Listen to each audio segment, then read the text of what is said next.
and people can feel it. That's why business owners can feel if you're tense. That's why business owners can feel if you're desperate. You're emitting a signal. You're emitting a frequency out into the air that is being picked up, whether you like it or not. It's being picked up.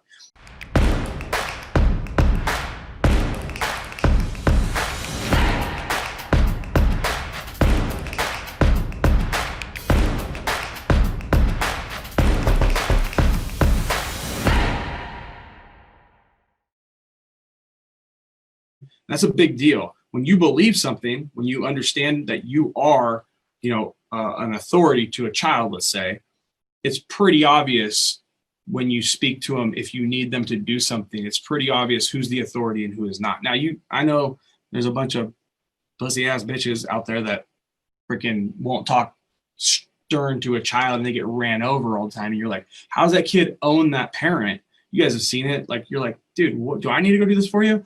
Right? But they don't speak with any sort of conviction. They don't speak with any sort of authority, and the child can sense that. They can feel it. There's a wavelength that is being kind of shot at that kid or whatever, and people can feel it. That's why business owners can feel if you're tense. That's why business owners can feel if you're desperate. You're emitting a signal. You're emitting a frequency out into the air that is being picked up, whether you like it or not. It's being picked up. You guys can read rooms. When you get into a room, it's a bad situation. You can read that tension. You can feel it, right? So this is true as an authority figure. This is true as someone that's going to be working with business owners. So this is true in sales. It's very big, right? When you can speak with this level of authority to yourself, then people tend to listen differently. And so when you're doing cold calls, or you're doing cold emails, which is why I always say I don't do them. I don't like them. You guys have heard me say that probably a million times. Doesn't mean that I know that they don't work. They work. If I have to do it, I'll do it, but I don't want to do it. Why? Because I don't like coming into a room and especially in a situation of a potential sale. I don't want to come into the room as the child talking to the adult, trying to convince the adult of what I'm pitching or what I'm selling.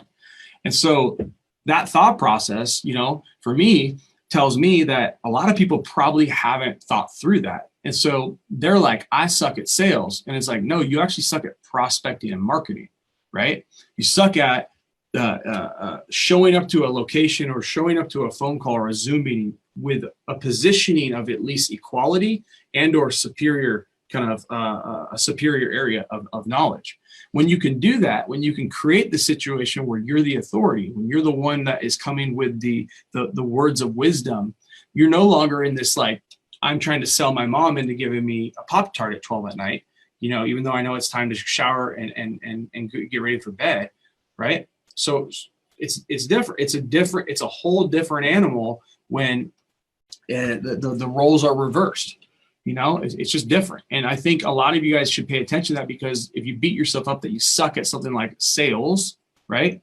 You probably don't. You probably are just going in there and you're always the child trying to convince the adult who's talking down to you, because they're like, you're just a kid. Like, no, you're not going to, unless you're really cute little kid and you just want to hook the little dude up, that's one thing. But a lot of times, and more times than not, is you guys are sabotaging the way that you end up getting a client, because you're going in and you're so like inferior in their mind to who they are.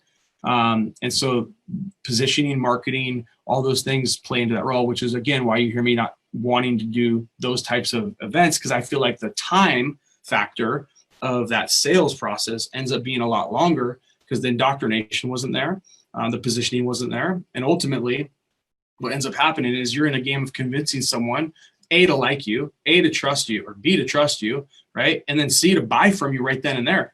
That's difficult. I don't even care if you're the sharpest freaking salesperson out there. That's a tough sale to make. And I would much rather make a sale where I walk in the room, they're ready for me, they're expecting it. I've sent them documentation of what I will be covering during the meeting and what the expectations of this meeting will be.